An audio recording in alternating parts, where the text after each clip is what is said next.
Hi everyone, welcome to Blood, Guts, and Social Commentary. Today is going to be part one of our look at public domain horror films. I'm going to try and use this to break up a little bit of the satanic panic on Thursdays just so you guys don't get bored. A couple of things I want to mention though, if you're not familiar with public domain films. First off, this is the best I can do without hiring a lawyer myself, because I just can't afford that. While most of the time I spend a lot more time researching and building production notes than I do actually recording, editing, putting things together, even though that is time consuming, this is by far the longest I've ever researched for an episode. I've been doing this since I collaborated with UHM Podcast, and that was months ago. So I do want to put out my research methodology.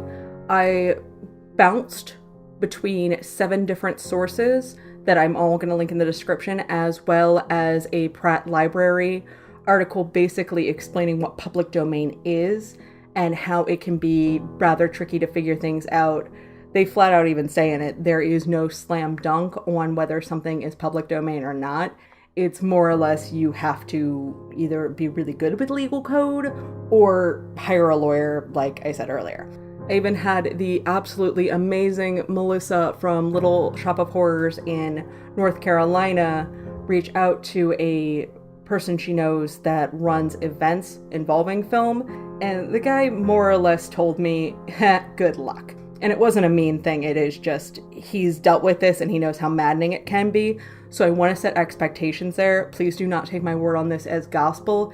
These are things that, for inclusion on this list, had to pass through 3 to 4 of my databases that I was going through to even come on. And I did weight certain sources as meaning more than other sources because there are databases with a lot of issues. Things have to not have a copyright on them for X amount of time before they lapse into public domain. The closest thing you can quote-unquote get to a slam dunk, at least in America, it seems most sources agree, if it was made before 1923, as it stands right now, it is public domain. So that's about as close as you can get to being certain. Because of that, we're going to start in 1910 with the film Frankenstein. Frankenstein is about a young medical student trying to create a perfect human being. Instead, he creates a misshapen monster. Made ill by what he has done, Frankenstein is confronted by his fiancée, but on his wedding night he is visited by the monster. A fight ensues, but the monster, seeing himself in the mirror, is horrified and runs away. He later returns, entering the new bride's room, and finds her alone. Not only is the 1910 version seemingly in public domain, the book Frankenstein itself is in public domain, which is why it gets used so often in different forms of pop culture. One interesting thing that I'm going to link in the description is there is a Plagiarism Today article that talks about Universal. Universal's version of Frankenstein's monster is the one I think a lot more people are familiar with the bolts in the neck and the big shoes and the flat top haircut and the green skin in most iterations. What Universal has done is they're trying to copyright that specific Frankenstein, because they say that is their creation, so they're going after people kind of using those specific elements. Well, this is certainly the most popular version of Frankenstein. There have been other iterations on his appearance. I'd like to point out the National Theatre Live's interpretation with Benedict Cumberbatch and Johnny Lee Miller.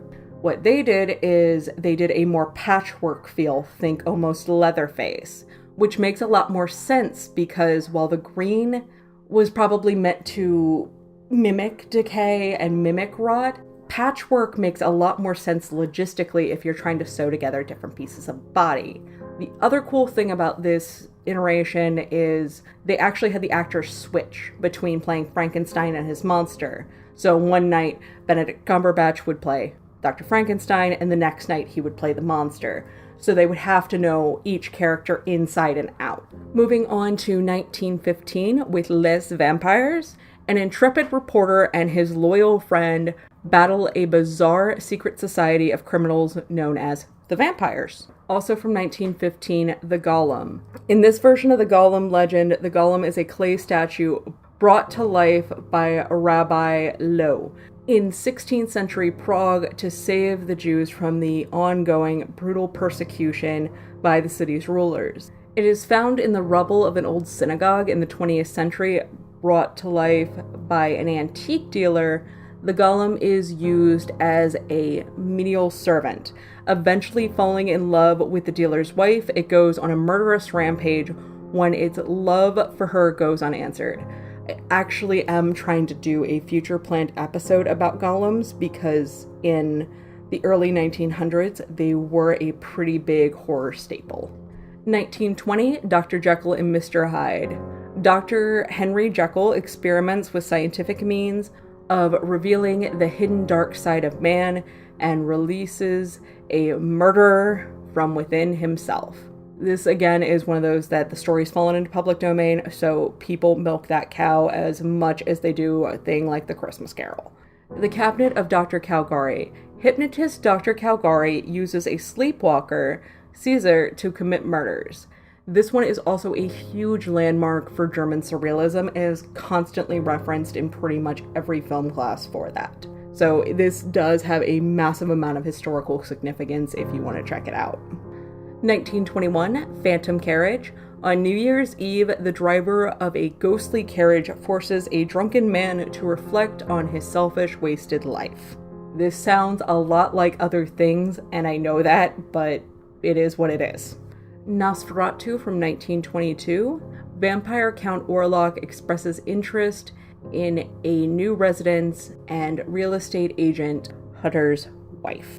This is, I've talked about this one in the past, but this is the one, it's essentially Dracula, but Dracula at the time was still copywritten, so they made it Nosferatu, changed just enough not to get sued. Also in 1922, Haxan, a fictionalized documentary showing the evolution of witchcraft from its pagan roots to its confusion with hysteria in modern Europe. Some of you may remember this from the beginning of the Satanic Panic series. And again, this is more horror in a historical perspective than it is straight up horror as we would know it today, but a lot of these movies are going to fall into that category.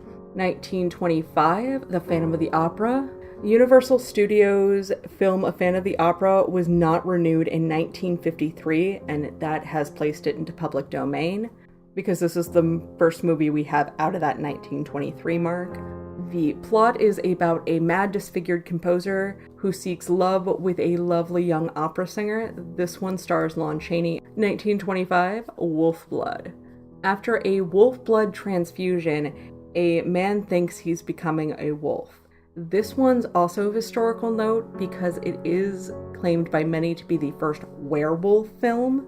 The issue is others contend that there was a movie called The Werewolf made in 1913, but it's lost. So a better phrasing would be it is the first surviving werewolf film. 1926, The Bat.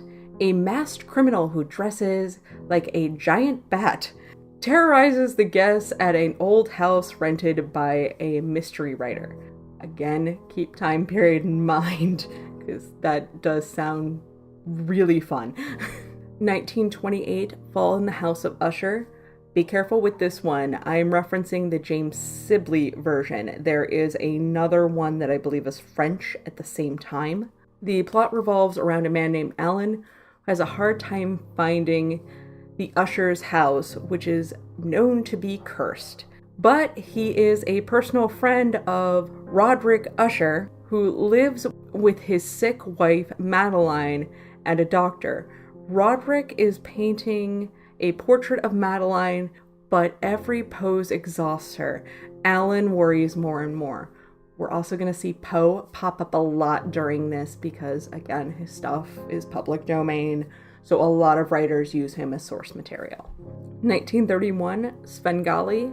Through hypnotism and telepathic mind control, a sinister music maestro controls the singing voice, but not the heart, of the woman he loves. This film and the Colonel murder case were two of Warner Brothers films that lapsed into public domain and have been available freely for decades. This concludes the first part of our look at public domain horror films.